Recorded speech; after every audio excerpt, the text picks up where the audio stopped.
están? Bienvenidos, esto es Cuerpo Médico y hoy vamos a hablar de un mal congénito que es más frecuente de lo que se piensa. Hoy hablamos del labio leporino.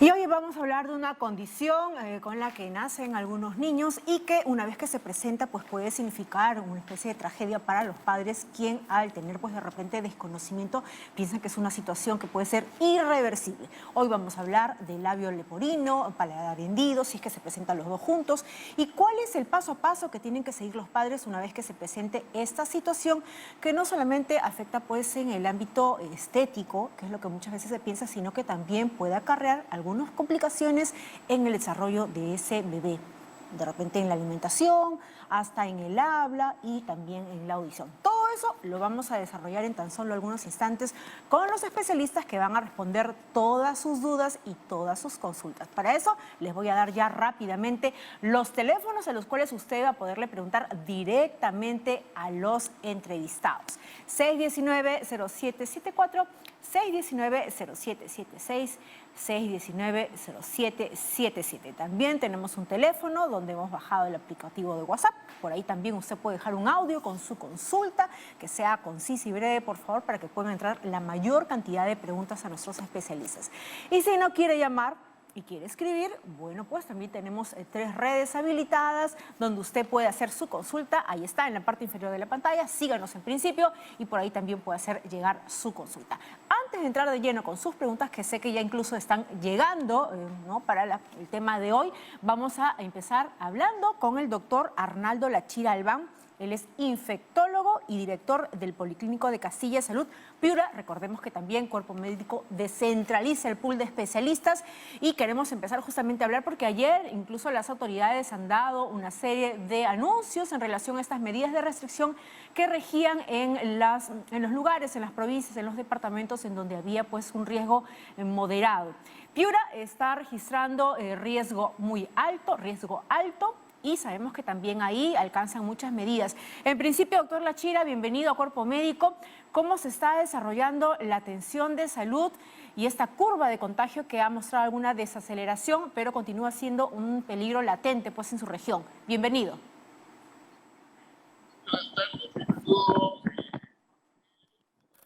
Doctor Lachira, no lo escucho. Ahí está. A ver, vamos a ver si es que podemos mejorar el audio con el doctor Lachira. Si es que podemos mejorar el audio para poder conversar con él. Recuerda que usted también al doctor Lachira le puede hacer sus consultas en relación al tema de COVID. Solamente para recordarles, para lo que compete a la capital y al Callao y a aquellos distritos en donde se han registrado de riesgo extremo. Se han cambiado ya esta situación de cuarentena focalizada, ¿no? Y recuerden que había prohibición de salir a no ser que usted realice actividades esenciales y bueno, pues en efecto ya se cambió, ahora hay una libertad para salir, pero hay inmovilización, es decir, toque de queda desde las 9 de la noche hasta las 4 de la mañana y el domingo inmovilización total para todos. Ahora sí, retomamos el contacto con el doctor Lachira. Doctor Lachira, ¿cómo está? Le estaba preguntando en relación a la curva de contagios, ¿cómo se está registrando la atención en Piura? Muy buenas tardes, saludo el Colegio Médico, saludo a todo el país. Con respecto a la pregunta, con respecto a los casos, la incidencia de casos, sí ha habido pacientes que llegan a los hospitales, ¿no? Y lo más agobiante es justamente que los pacientes algunas veces llegan muy mal en el 10º día de enfermedad, donde los pacientes llegan solamente para requerir una cama con ventilador, ¿no? Ese es el problema. Nosotros no tenemos ahorita capacidad de poder hospitalizar pacientes que requieren ventilación mecánica, porque por decirle todo, el 100% de las camas con ventilador están ocupadas y hay pacientes que están en espera justamente los ventiladores, ¿no? Por eso es que se hace preciso el hecho de evitar el contagio, de todas maneras, porque evidentemente hay un colapso en los servicios de asistencia sanitaria. Vamos con una primera pregunta. Tenemos a Erika desde Ventanilla. Le pregunta, doctor Lachira, ¿cómo estás, Erika? ¿Cuál es tu pregunta? Buenas tardes, muchísimas gracias. Lo que pasa es que mi esposo ya estuvo con COVID y está saliendo. Tiene como una opresión acá en la garganta, como que si estuviera atragantado, solamente en la garganta, nada más. Él tiene un síntoma. Y mi segunda pregunta es, ¿cuál es la alimentación sería después de la recuperación del COVID? Erika, cuando dices que tu esposo ya está saliendo de COVID es porque ya pasó su cuarentena y de todas las secuelas más fuertes que tuvo. Sí, porque no ha tenido solamente, ella ha tenido una garraspera en la garganta, nada más. Y de ahí hizo fiebre y nada más. Y nosotros le hicimos la prueba y salió positivo. Perfecto, muy bien. Doctor Lachira, ¿qué orientación podemos darle a Erika en relación a la alimentación y el proceso que va a seguir ahora su esposo, que ya pasó su cuarentena? Bueno, normalmente los pacientes cuando están con la infección activa, los pacientes el apetito se les disminuye, ¿no? Por eso es importante no desesperarnos porque en forma lenta y progresiva este apetito se va recuperando. Algunos pacientes, como se llama, solamente quieren tomar líquidos, ¿no? Durante el periodo de la infección aguda. Entonces, en ese sentido, va el comentario de que los pacientes de forma progresiva van a ir recuperando su alimentación, ¿no? Y fundamentalmente hay que asegurar la hidratación, una muy buena hidratación en los pacientes, ¿no? Y normalizar el hecho que de repente por ahí su esposo pueda sentir algún tipo de molestia todavía durante las semanas, ¿verdad, doctor? Claro, o sea, normalmente existe lo que es la etapa post-COVID. Dependiendo de cada paciente, las molestias van a aparecer, ¿no? Perfecto, pero evidentemente no bajar la guardia porque puede haber el riesgo de reinfección prontamente o más adelante. Vamos con otra pregunta, están llegando muchísimas llamadas, por eso es que tenemos que acelerar el paso. Luz nos llama desde La Perla. Luz, ¿cuál es su pregunta? Buenas tardes, Jennifer, ¿cómo estás? Hola, Luz, Mire, cuéntanos. solo para consultar con qué frecuencia se deberían de bañar los que están con COVID o no deben de bañarse, ¿no? Porque muchas veces están con fiebre muchos de ellos y no sé si por esa razón puede ser contraproducente o simplemente no deben de bañarse. No sé, por favor, que el doctor me responda a mí. Muchísimas Muchas gracias, Luz. muchas gracias. Gracias a ti por llamar y la confianza. Doctor. Bueno, hay una cuestión muy puntual. Un paciente que tiene temperatura, uno de los medios de bajar temperatura, los medios físicos. Pero en este caso se recomienda al paciente baño, ¿no? Y generalmente un baño de 10 minutos en el cual el paciente por el mismo baño va a bajar la temperatura por medios físicos. Entonces, en otras palabras, no hay que, ¿cómo se llama?, desesperarlo, no en el sentido de que cosa que el paciente lo voy a bañar mucho, no, o sea, si el paciente está con temperatura hay que bañarlo, si no, baño de esponjas, que va a hacer también que la temperatura vaya bajando de forma progresiva, además de los medicamentos que son justamente para bajar la temperatura, ¿no? Entonces no hay No ninguna... se preocupen, no va a provocar ninguna neumonía por el baño, ¿no? Perfecto, no hay ninguna contraindicación y eso también incluso ayuda a que el paciente pueda sentirse limpio, pueda sentirse cada vez mejor, porque recordemos que también hay un impacto emocional en el paciente de COVID. Vamos rápidamente a un audio que nos llega para escuchar la pregunta. Escuchemos. En el mes de octubre tuve COVID, ahora hace una semana presento síntomas igual de la garganta, me duele las espaldas, tengo tos, flema, dolor de cabeza y me fui al hospital a sacarme una prueba, me hicieron la prueba del hisopado, pero salgo negativo. Yo muy particularmente me saqué una prueba rápida y sale positivo. ¿Cómo puedo hacer para que no puedan diagnosticar si verdaderamente tengo COVID o no, para no contagiar a las demás personas en mi familia? Muy bien. Doctor Lachira. A ver, primer concepto, que existen reinfecciones, que existe la posibilidad de que yo, que he tenido COVID, después de 90 días, yo puedo hacer una reinfección. Con respecto a las pruebas que detectan al virus, existen las pruebas antigénicas y las pruebas moleculares, que solamente se deben de tomar en los primeros días de enfermedad, en los primeros 7 días de enfermedad, ¿no? Y las pruebas que detectan anticuerpos, estas pruebas pueden salir positivas, pero eso no significa que la persona tiene COVID, sino que tiene presencia de anticuerpos, por lo cual las pruebas, en este caso, la inmunoglobulina G va a reaccionar ante un paciente que ya ha tenido COVID. Y eso no significa que la persona tiene nuevamente infección, significa que la prueba detecta anticuerpos. Y en este caso, al haberse hecho la prueba molecular o prueba antigénica a través del hisopado, si es negativa, Si yo quiero, si el médico se evalúa y cree conveniente repetir la prueba en 48 horas, se puede repetir. Y lo que se recomienda es que en la segunda prueba sea molecular. Si esta prueba molecular en la segunda oportunidad sale negativa, el paciente no tiene COVID en este momento, ¿no? ¿Y esos malestares podrían ser este síndrome post-COVID o por otra entidad, ¿no? Perfecto, muy bien. Vamos con Olga, nos llama desde Chiclayo. Olga, qué lindo escucharte. ¿Cuál es tu pregunta? Señorita, buenas tardes. Mire, yo quería saber, ¿no? Mire, yo hace un mes y más o menos 2, 3 días, estuve mal, ¿no? Decaí con malestar, perdí el olfato, apetito, no tenía el sabor, ¿no? Pero en ningún momento me dio fiebre. ¿Ya? No me dio fiebre. ¿Te solamente hiciste tenía alguna malestar. prueba? No, mire, no me hice la prueba. Porque no tenía medios, ¿no? Para hacerme, porque estuve llamando así al CIS, pero no me hicieron caso. ¿Cuál es tu ¿Ya? pregunta, Olga? No, yo quería saber si después de ese tiempo que estoy, siguen los malestares, ¿no? Porque me empezaba a doler la espalda, el lado derecho.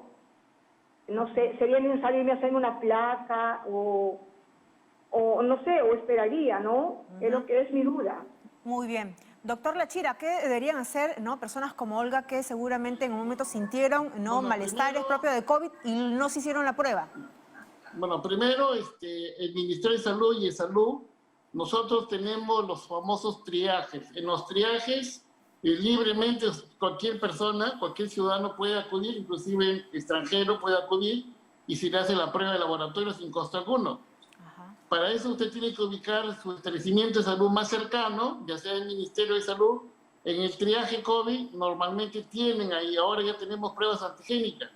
Si usted está con los primeros, ojo que usted está teniendo trastornos en el gusto y en el olfato. Clínicamente eso nos puede decir que el paciente, usted tenga COVID, ¿no? Como tal, clínicamente cabe la posibilidad que tenga COVID, pero en este caso sí amerita hacer una prueba diagnóstica y para lo cual acuda a un establecimiento de salud más cercano, ya sea el Ministerio de Salud, y acercarse a la unidad de triaje COVID. Y en ese momento le van a hacer la prueba, ¿no? Perfecto, entonces No, ello de puede forma acudir gratuita. de manera libre y gratuita al Ministerio de Salud para poder acudir y rendir esa prueba en todo caso, ¿no? Porque ella puede presentar incluso esos malestares. Vamos a leer otra pregunta, llega por el Facebook, leemos rápidamente, ahí está, si lo vemos en el pantalla, por favor. A ver, la consulta llega, dice Ana Coila, pregunta, mi novio está teniendo mucho malestar, tiene síntomas COVID, pero recién se hará la prueba mañana. De salir positivo, ¿qué cuidados debería tener? ¿Eso significa que yo también tengo COVID? Pregunta Ana, doctor Lachira. Ya, es importante definir el tiempo de exposición. Si yo en este momento tengo contacto con una persona que tiene COVID, no es que en ese momento yo me voy a ir inmediatamente a hacer la prueba.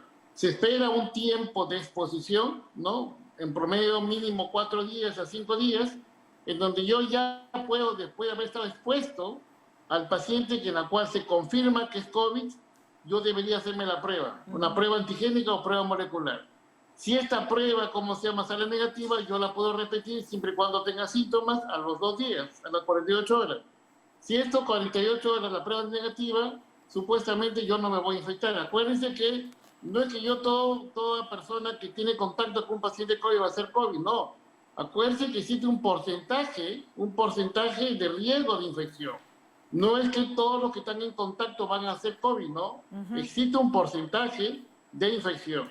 Ahora con estas variantes en donde la contagiosidad es mucho más, bueno, sí hay más riesgo de contagiarse justamente con las variantes que están circulando, tanto la africana como la brasileña, donde el riesgo de transmisión es mucho más, ¿no?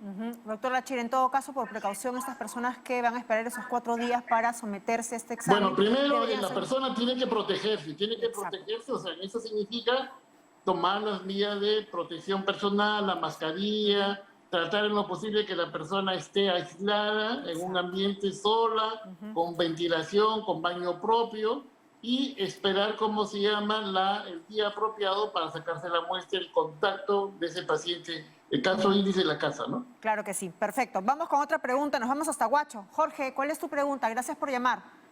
Mire, mi pregunta es la siguiente. Yo fui asintomático hasta julio, ¿no? Pero yo me cuido mucho, no salgo a la calle. Yo evito eso, al contrario, ando con 2 mascarillas, mi protector visual, no hago calle, yo estoy en mi casa, compro mis víveres para todo el mes y resulta de que siento un pequeño malestar a la altura del pulmón izquierdo, así como un hormigueo, nada más, pero después el resto estoy bien, no hago fiebre, no hago nada, yo me cuido mucho. ¿Qué edad tienes? Yo tengo 73. ¿Y tienes alguna enfermedad de fondo? ¿Diabetes, hipertensión? ¿Estás bien? Ninguna, yo estoy sano. Muy bien. Vamos a ver qué orientación te da el doctor Lachira. Bueno, primero, cuando usted habló que usted es asintomático. O sea, asintomático en el sentido de qué cosa. ¿Usted hizo infección alguna vez? ¿Le corroboraron que estuvo infectado por COVID? Y hizo la forma asintomática. Bueno, el asintomático lo pasé casi desapercibido, solamente sentí un dolor de cabeza y una fiebre los dos primeros días. ¿Usted tuvo COVID? Después no, pero usted resulta tuvo que COVID cuando vinieron a hacer un barrido, me se tomaron la confirmó prueba con una prueba diagnóstica. y salió eso después de 15 días. Y me dijeron, usted ya salió, me dijo. Usted ya salió, porque le dije, sí ¿de le qué hicieron día prueba. comencé? Usted ya salió, me dijo. Usted es asintomático. Sí le hicieron prueba. Ya. O sea, en este caso tiene que evaluar, ojo, el riesgo de una segunda infección. Acuérdese de que yo tenga COVID, el que yo tampoco me vacune no me va a proteger para todos los coronavirus, ¿no? Acuérdese que hay variantes que están apareciendo. Esas variantes pueden, infectarte y como tal tienes que seguir tomando las medidas de prevención del caso, uso de mascarilla, el distanciamiento físico, el lavado de manos, ¿no? Y en lo posible, pues no estar en sitios públicos en donde haya mucha multitud. Acuérdese que usted tiene una edad en donde ya tiene una condición de riesgo, ¿no? Entonces tiene que cuidarse, tiene que autocuidarse, ¿no? Doctor Lachira, y en el caso preciso de Jorge, que señala no haber salido, tomar todas las medidas y tener solamente un malestar en la garganta, ¿cuál vendría a ser una señal de alerta? Es decir, por ejemplo, pararse y sentarse y tener dificultad de respirar, ¿cuál podría ser las señales de alerta que él pueda tomar en caso necesite pues atención médica? Bueno, hay algunos signos de alarma. Los signos de alarma el paciente tiene que conocerlos. Si usted se cansa, normalmente usted caminaba en su casa al segundo piso, al baño y no se cansaba. Ese cansancio significa disnea, ya es una alerta. Si usted está en este momento, por ejemplo, está teniendo fiebre, bueno, igual. Si usted tiene, está vomitando, si está teniendo diarrea, ¿no? Si usted está teniendo alteraciones en el gusto, en el olfato, ya me dice que realmente usted está teniendo una infección como tal. El hecho de que usted ya tenga una dificultad respiratoria entendida como cansancio al hacer, tramos cortos, caminar, ¿no? Ya me dice que realmente es un signo de alarma que inmediatamente tengo que ir a mi establecimiento de salud. Ahora, si usted tiene un oxímetro de pulso en casa, que sería lo más recomendable, con este oxímetro de pulso, bueno, evaluar cómo está la saturación de oxígeno. Y esta saturación de oxígeno, si está por debajo del 92, tiene que ir inmediatamente a un servicio de salud para que sea atendido, ¿no? Perfecto, esas son las señales de alerta. Vamos rápidamente con una última consulta. Llega desde el Cusco. Hernán, gracias por esperarnos. ¿Cuál es tu pregunta para el doctor Lachira?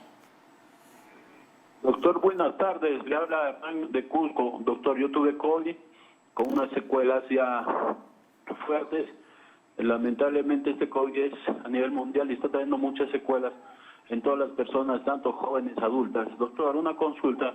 Esta vacuna que nos viene bien, gracias, tal vez gracias, ¿no? Pero bueno, es mal o bien, nos va a aliviar. ¿En cuánto tiempo o cuántas dosis vamos a necesitar para recién exponernos a la calle, al trabajo y también porque está viniéndose también otro tipo de virus, el de Brasil, ¿no? Que dice, y no sé si vamos a ser más vulnerables, nos están protegiendo ante esos virus. El Congreso, el presidente está protegiendo a estas personas que hemos laborado 29 años o 28 años de trabajo. ¿Qué es lo que nos respalda en este momento? Muy bien, ¿No tenemos un gobierno seguro? Muchísimas gracias, Hernán. Son varias preguntas a la vez en relación a la eficacia de la vacuna y también en relación pues a las variantes. Bueno, primer concepto, la vacuna es segura.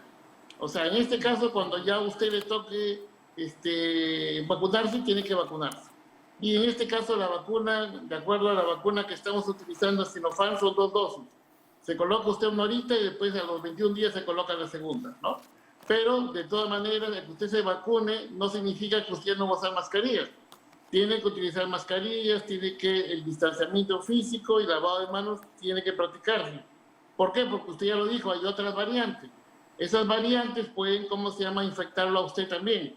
Y como tal, tendremos que aprender a convivir nosotros justamente con el coronavirus hasta cuando tengamos vacunas para diferentes variantes, ¿no?, en la cual nos protejan de una forma segura.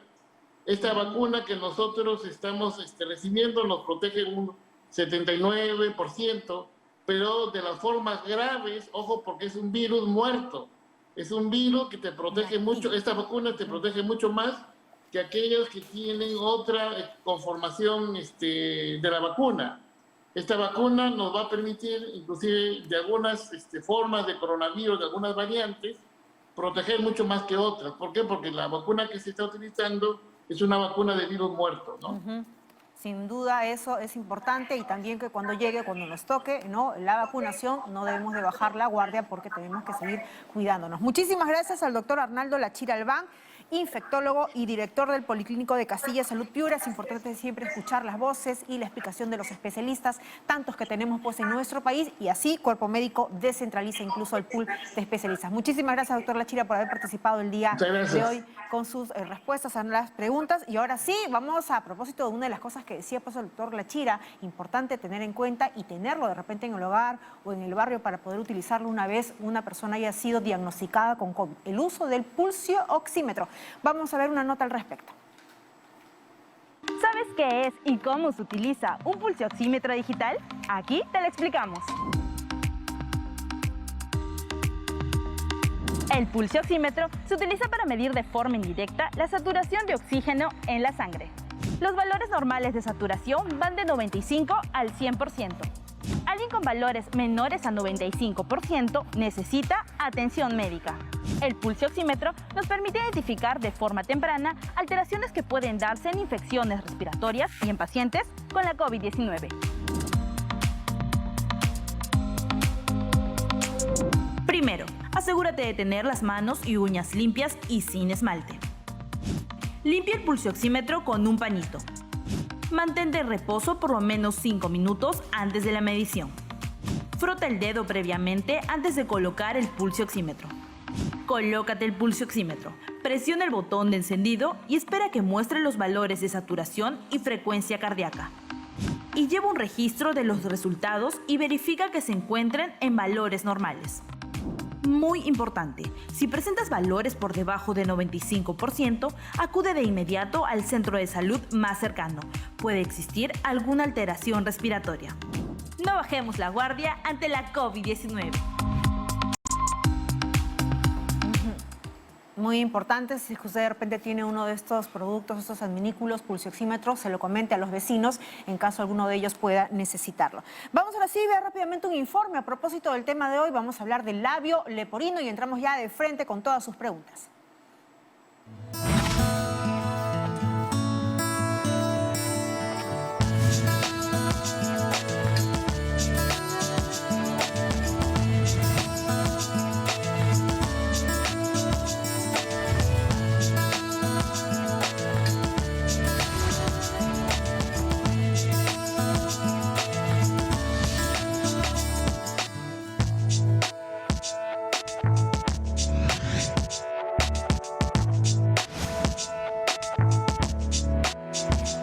Entrar con las explicaciones directamente con nuestros especialistas y las preguntas están llegando muchísimas. Vamos rápidamente a presentar a los especialistas que el día de hoy van a responder todas sus preguntas. Estamos con la doctora Vieslava de Pavlikovsky.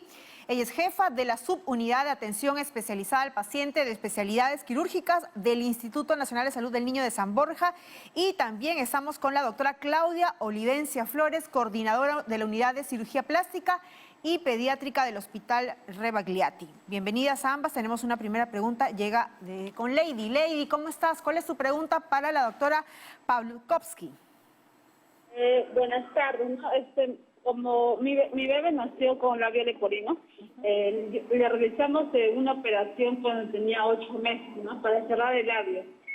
Ya. Y luego quedó ahí nomás, ¿no? Y luego la doctora me dijo que a los 7, 6 años se podría hacer una cirugía, ¿no? Porque siempre queda fisura, pues, ¿no?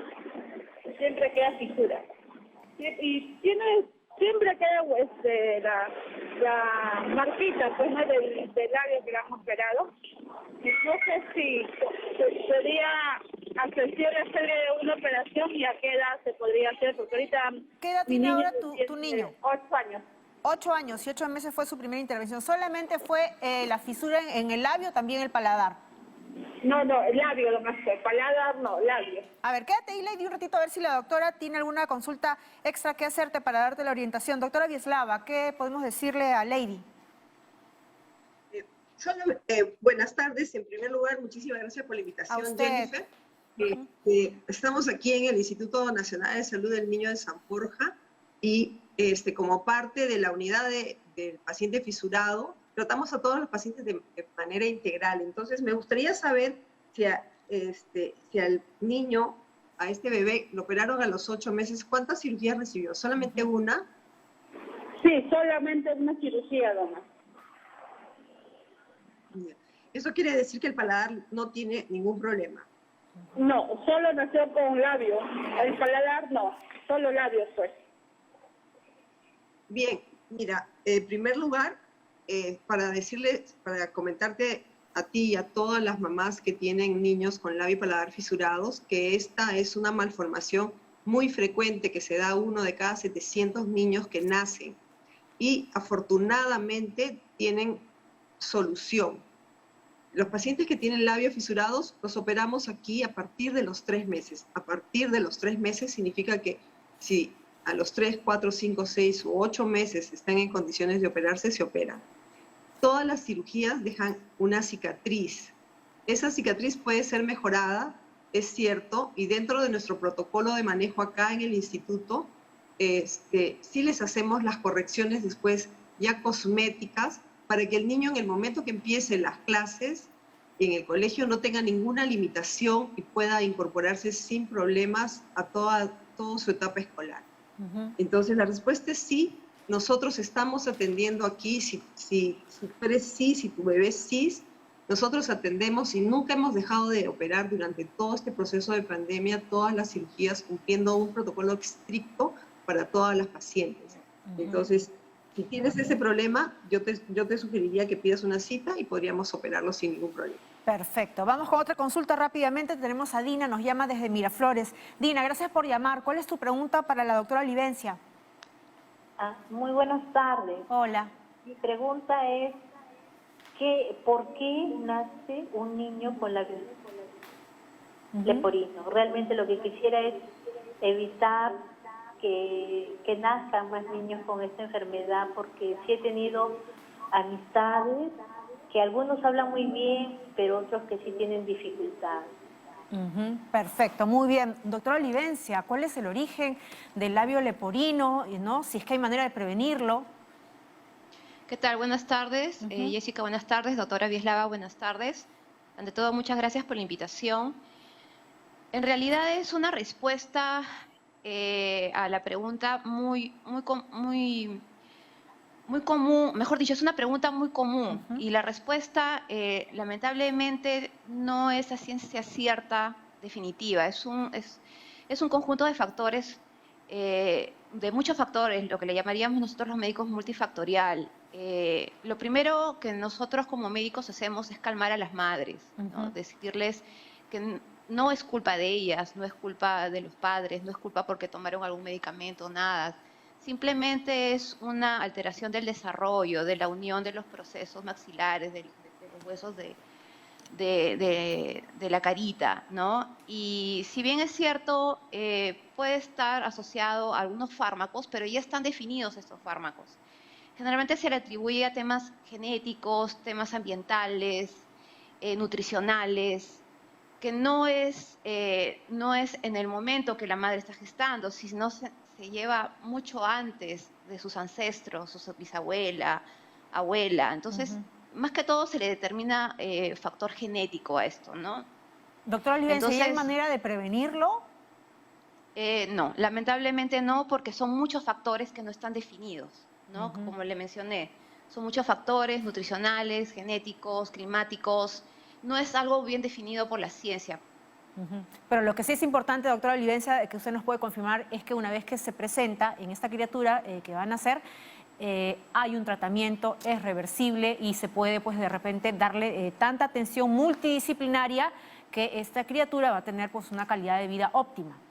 Eso sí. Por supuesto, como mencionó la doctora Vieslava, así como el Instituto Nacional de Salud del Niño, hay varios hospitales acá en Lima que también cuentan con programas de fisurados y obviamente tiene que ser un tratamiento multidisciplinario porque las comorbilidades que se presentan en estos niños que no son atendidos con varias especialidades sí puede traer problemas más adelante. Entonces, es algo que sí, es un problema que sí puede ser tratado satisfactoriamente.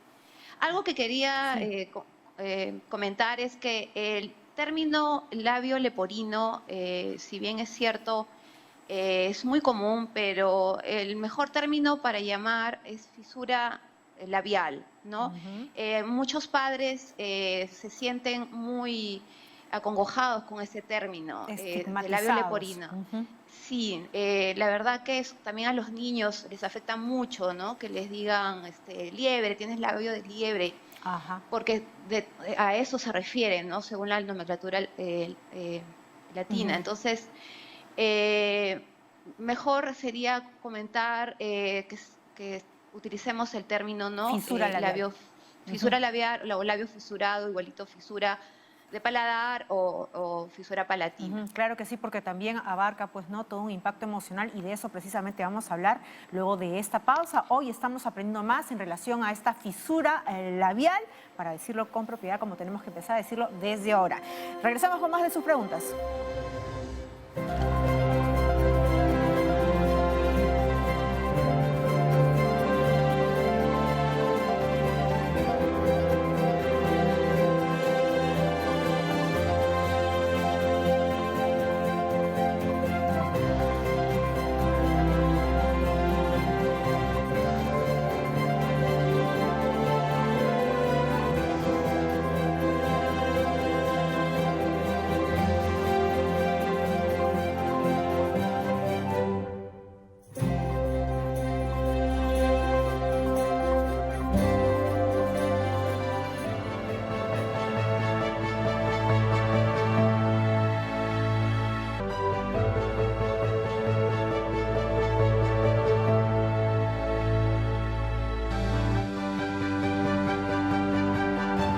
Más de 1 por cada 1000 recién nacidos en todo el mundo presenta labio leporino.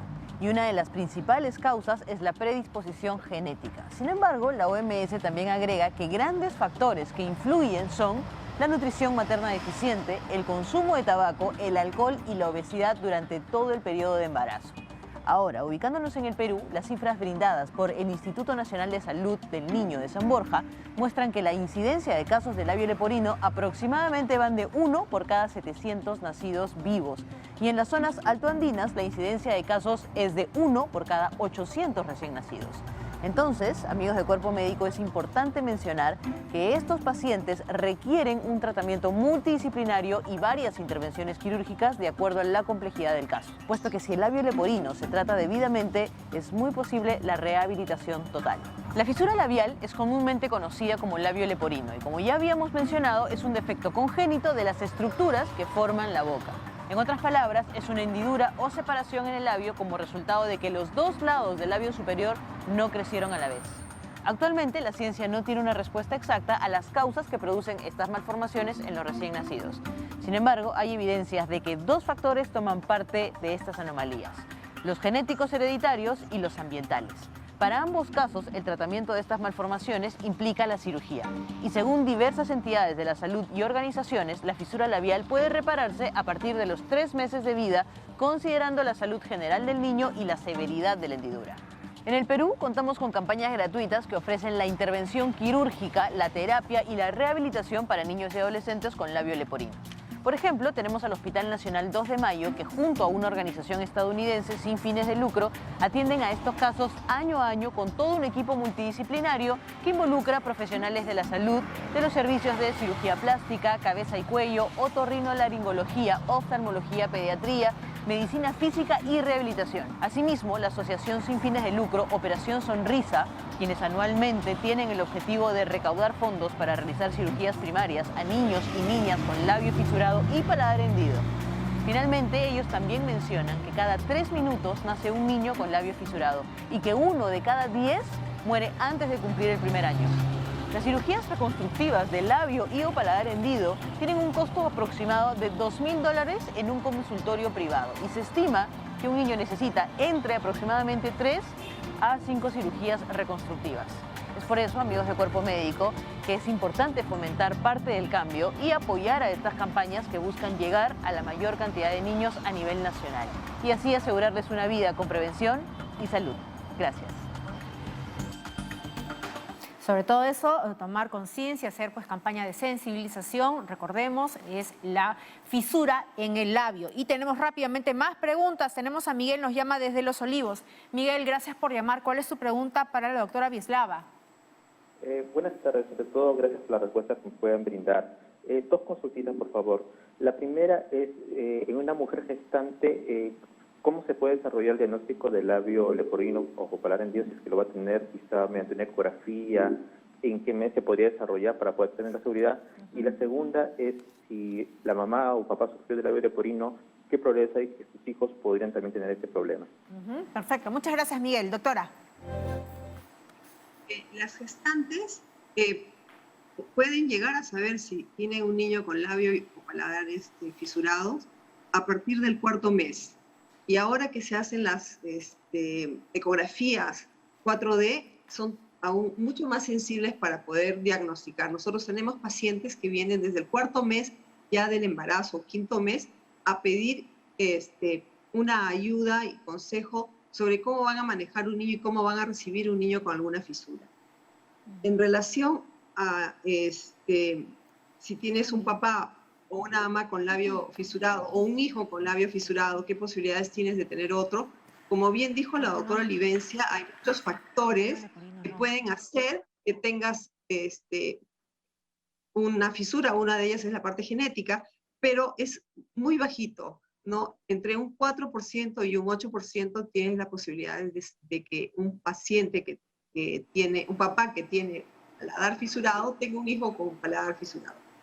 Sin embargo, es muy frecuente, no solamente que sea congénito, lo que tenemos con mucha frecuencia son pacientes que tienen labio y paladar fisurado, pero que no tienen ningún familiar con esta patología. Ahí está, no solamente pues ese es un tema genérico, sino ambiental, como nos explicaban las doctoras. Vamos a quedarnos en Los Olivos porque Guillermo también nos llama desde este distrito. Guillermo, ¿cuál es tu pregunta para la doctora Olivencia? Buenas tardes. Cuéntanos. Bueno, en realidad más o menos ahí el que me antecedió ha preguntado algo similar. Yo quería solo hacer hincapié en que cuál es desde el punto de vista emocional, ¿no? Porque son las pacientes, las madres, las que se ponen en un estado mental, emocional muy intenso cuando se enteran de esto, cuando recién nace. Entonces, yo quería que me digan a la doctora pediatra 2 cositas. Primero, ¿cuál es el porcentaje de detección prenatal que se está haciendo realmente? Por ello parece que no es tan alto, ¿no? En realidad el porcentaje de detección es mínimo, porque la mayoría se sorprenden cuando los niños nacen y recién son detectados. Y esto tiene que ver también porque no solo es la calidad de la ecografía, sino que no tienen un control prenatal adecuado. Entonces, ¿cuál es la importancia de que tiene, y para la recurrencia, ¿no? Las que ya han tenido un hijo con este tipo de malformación? Ya hablamos del paladar hendido, ¿no es cierto?, el de la parte del paladar duro. No estamos hablando del paladar blando, del paladar posterior, que muchas veces no se puede diagnosticar. ¿Cuál es el porcentaje de detección y de qué forma se puede prevenir para la recurrencia, para preparar a estas pacientes en los siguientes embarazos? Gracias. Muy bien, gracias a ti, Guillermo. Doctora Olivencia. Bueno, la verdad que son varios temas que ha tomado el señor. La verdad, el tema prenatal, no soy la más idónea para responder la pregunta, pues eso lo tendría que ver los ginecólogos, ¿no? Todo depende del ecógrafo, de la capacidad, ¿no? del uso del mismo, el tipo de ecógrafo. Claro. Yo lo que podría hacer es comentar ya en el postnatal inmediato, ¿no? Lamentablemente, no en todos los hospitales del Perú o en todas las postas tenemos gente capacitada para recibir pacientes con este tipo de problemas, ¿no? Y la persona más idónea para poder suplir ese sentimiento de ayuda, o sea, esa ayuda para suplir ese sentimiento de angustia y temor a las madres es la enfermera y es el pediatra, ¿no? Particularmente yo puedo comentar de que la participación de ellos dos más debe consistir en ese apegamiento que debe existir entre madre e hijo, desde el momento del nacimiento, ¿no? El contacto físico entre la madre y el hijo puede aliviar bastante esos sentimientos, esa angustia, ese temor. A veces hay madres que tienen rechazo a estos niños. Entonces, fomentar la lactancia materna exclusiva, sí, estoy hablando de lactancia materna exclusiva, en las primeras 48 horas es básico, es como cualquier niño que nace sin fisura. Ese contacto y realizar el primer estímulo de succión, a pesar que va a ser muy difícil dentro de las primeras 48 horas, no es imposible. Se puede dar tanto en niños que tienen fisura de un lado como de los dos lados.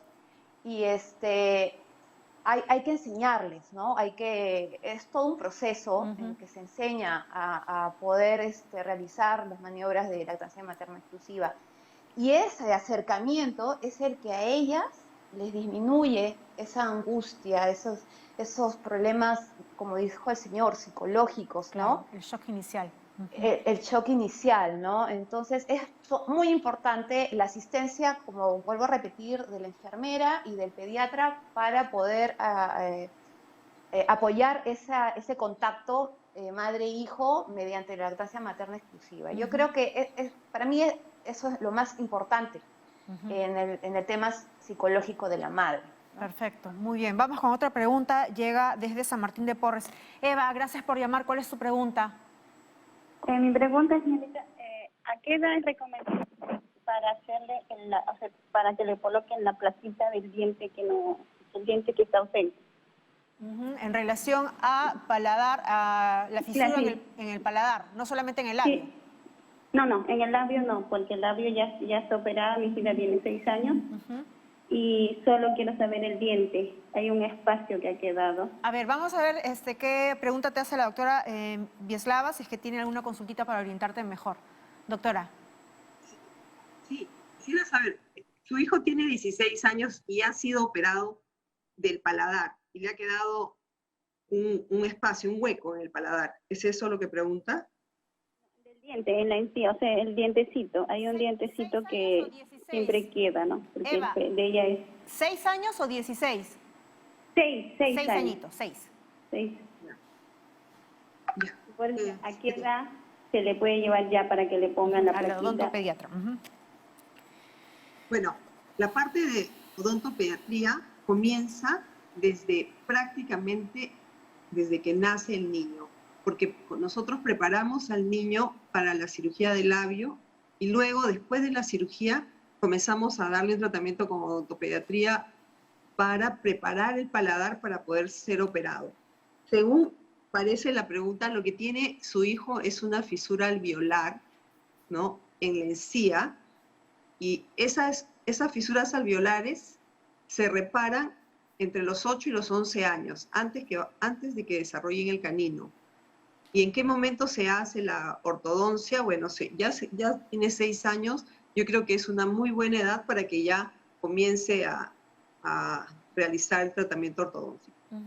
Muy bien, el tiempo nos ha quedado cortísimo, se han quedado muchísimas preguntas, nos comprometemos a nuevamente tocar ese tema de fisura labial en próximas ediciones y lo vamos a desarrollar también en próximas ediciones, pero antes tenemos un audio de WhatsApp que se le vamos a hacer llegar a la doctora Livencia para que le responda, por favor.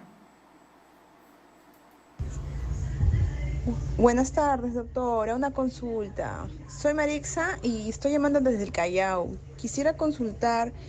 Mi hijito tiene labio leporino y tiene 3 años. O sea, ¿qué edad sería adecuado que le haga la operación, ¿no? Para que puedan tratar. Gracias. Doctora Livencia. Bueno, tengo entendido que solamente tiene fisura labial, ¿no? Si el niño tiene 3 años, no veo cuál es la razón de que no se ha podido operar anteriormente. De repente tiene algún otro tipo de patología asociada, de repente algún síndrome por el cual se ha tenido que retrasar la cirugía. Me sorprende realmente que a los 3 años todavía este niño esté con ausencia de la cirugía. En todo caso, en cualquier momento el niño está en condiciones para poder operarse, pero sin embargo hay que evaluarlo previamente para descartar lo que le digo, ¿no? Otras patologías que pueden haber sido la razón por la cual no se ha podido operar anteriormente. Vamos llegando a la parte final de este tema, pero me gustaría irme con recomendaciones finales y también, por favor, que nos orienten en relación a qué ocurre con estos niños cuando nacen, si es que se les da una atención, una orientación a los padres, porque, o sea, como en este caso, ¿no? Que de repente se van los papás acongojados muchas veces con el niño, con la fisura labial, y de repente por ahí no se recibió la orientación precisa para que sean intervenidos. Vamos con esas recomendaciones y también, por favor, si me resuelven esa consulta. Empezamos con la doctora Vieslava. Bueno, muchísimas gracias por la invitación y como palabras finales yo lo que quisiera recalcar son 3 puntos. El primero, decirles a los papás que esta es una malformación que se da y que nadie tiene la culpa. Simplemente ocurre por múltiples factores. Esa es muy frecuente, es una malformación, una de las 5 malformaciones congénitas más frecuentes que hay. Esa es una noticia mala. La noticia buena es de que tiene tratamiento y puede recibir un tratamiento integral desde que nace hasta que cumple 18 años y si seguimos con un tratamiento adecuado y completo, este paciente va a crecer sin limitaciones. Y la tercera cosa es que lo que tienen los niños es una malformación. Los niños no están enfermos, sus hijos son unos niños sanos que han tenido simplemente una alteración morfológica que se puede solucionar y que con el apoyo de los padres y con un equipo multidisciplinario llegan a no tener ningún problema durante toda su vida. Muchísimas gracias por la invitación. Perfecto, a usted muchísimas gracias. ¿Qué podemos añadir, doctora Livencia, a las recomendaciones? Bueno, lo que dijo la doctora Vieslava es totalmente cierto, ¿no? Solamente cabe mencionar que, por favor, evalúen bien en el sitio en el que se están atendiendo. Tienen que acudir a lugares donde tengan un equipo multidisciplinario bien formado, bien conformado, para que puedan desarrollarse los niños de acuerdo a etapas, ¿no? Las cirugías se hacen de acuerdo a etapas, de acuerdo a la malformación que tengan. Y también se tiene que llevar a cabo evaluaciones por varios especialistas, otorrinolaringólogos, terapistas del lenguaje, pediatras nutriólogos, entonces, entre otros, ¿no? Porque son odontólogos, muchos más, ¿no? Que están comprometidos en los equipos multidisciplinarios. Entonces, siempre evaluar el sitio donde uno está acudiendo para poder completar todas las cirugías y todo el proceso de reincorporación del niño a una vida, a una calidad de vida y a reinserción a la sociedad, Claro como sí. algo muy importante que estamos tomando en consideración en este programa, ¿no? Que todos los padres es lo que aspiran, ¿no? Y ambicionan de sus hijos. Muchísimas gracias a ambas. Vamos a tener otros programas donde vamos a seguir desarrollando sobre este tema de labio con fisura porque nos ha quedado cortísimo. Gracias a la doctora Vieslava de Pavilkovsky y también a la doctora Claudia Livencia Flores. El día de hoy pues, fueron las especialistas que resolvieron estas primeras preguntas sobre este primer episodio de labio con fisura. Ahora sí, hacemos una pausa. Recuerden que hoy es jueves de consultorio abierto en nutrición. Sarita Busabá va a responder todas sus preguntas, así que empiece a llamar ya para sus consultas nutricionales.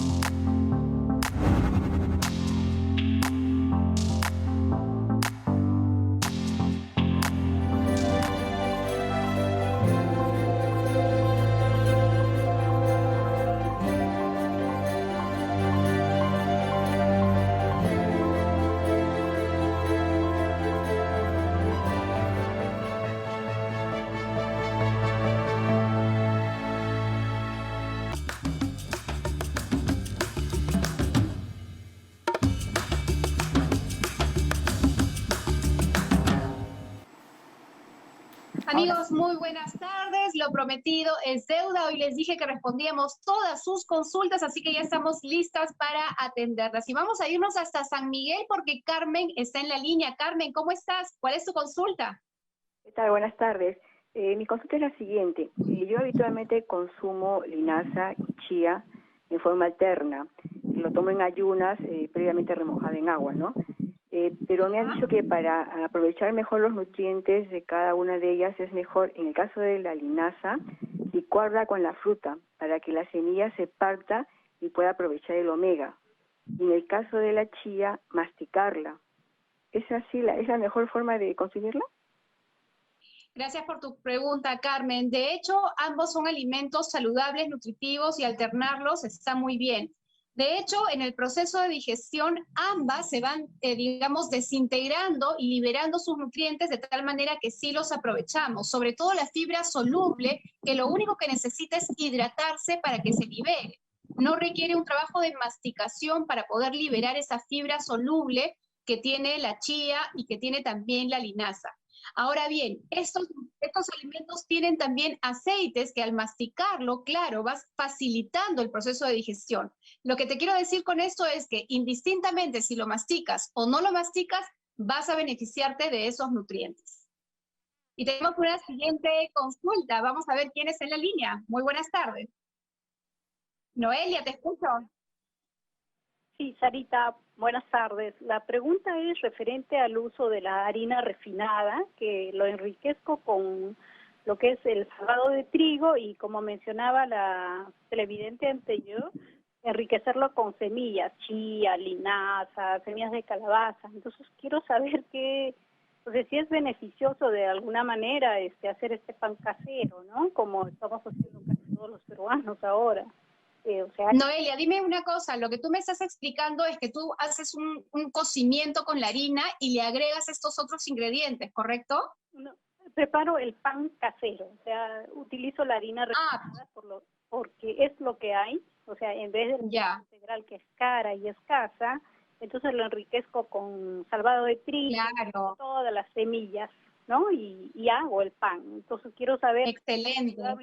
Noelia, lo primero que voy a hacer es felicitarte por eso que tú estás haciendo, que está súper bien. Efectivamente, estás enriqueciendo este pan, es decir, lo estás haciendo más nutritivo. Estás haciéndolo muy bien y es más, compártenos tu receta por ahí que te animas a escribirnos al Facebook y al WhatsApp y varios nos animamos a hacer un pan casero lleno de semillas y de granos integrales que por supuesto contribuyen con nuestra nutrición. Tenemos una siguiente llamada. ¿Quién está en línea? Es un audio, perdón, vamos a escuchar. Nos han enviado desde el WhatsApp. Hola, soy Mauricio Seminario y quería saber qué opina la doctora sobre el ayuno intermitente y si es recomendable o tiene algún efecto adverso en la salud. Gracias. Gracias, Mauricio, también por tu pregunta. El ayuno intermitente es un estilo de alimentación donde la persona pasa por periodos de ayuno y luego por periodos de alimentación. Estos periodos de ayuno pueden ser de 8 horas, de 12 horas, de 16 horas, incluso de 24 horas. Esto en algunas personas se ha observado que ha ayudado con la pérdida de peso porque tienen menos horas para comer y aquella persona que es ordenada, que no es ansiosa, logra comer saludablemente en este tiempo de comidas que se permite. Pero ese es un pequeño grupo limitado y lo que se ha observado en el tiempo es que va pasando el tiempo y va ganándose más ansias y más pensamientos respecto de la comida para esos momentos que uno sí puede comer. De tal manera que dependiendo de la personalidad de quien hace este tipo de alimentación, genera mucho más ansiedad y luego empieza a consumir compulsivamente y al final del tiempo no se encuentra mayor beneficio. No todas las personas pueden hacer ese tipo de ayuno intermitente, sobre todo si se tiene gastritis, si se ha tenido antecedentes de algún trastorno de la conducta alimentaria o si se tiene una condición de salud, como por ejemplo la diabetes. Toda dieta, aun cuando suene muy saludable, tiene que estar supervisada por el especialista. Y vamos con la siguiente consulta. Esta vez es María. ¿Cómo estás, María? Te escuchamos. Sí, buenas tardes. Muchas gracias por la atención a mi pregunta. Quería pedirle, por favor, un soporte en cuanto a dieta para un operado de estómago. Soy operada del estómago de hace varios años, pero tengo de gastritis aguda. Entonces, quisiera que usted me ayude con qué tipo de alimentos puedo ingerir o qué pautas tomar. No me cortes, María, que te quiero hacer algunas preguntas. ¿Cuál ha sido el motivo de tu operación al estómago? ¿Te han quitado parte de la porción del estómago? ¿Cómo ha sido esta operación? Sí, bueno, era un cáncer inicial y me seccionaron una parte del estómago, ¿no? Y me juntaron la parte media del estómago. ¿Actualmente tú comes de todo o te han dado alguna limitación?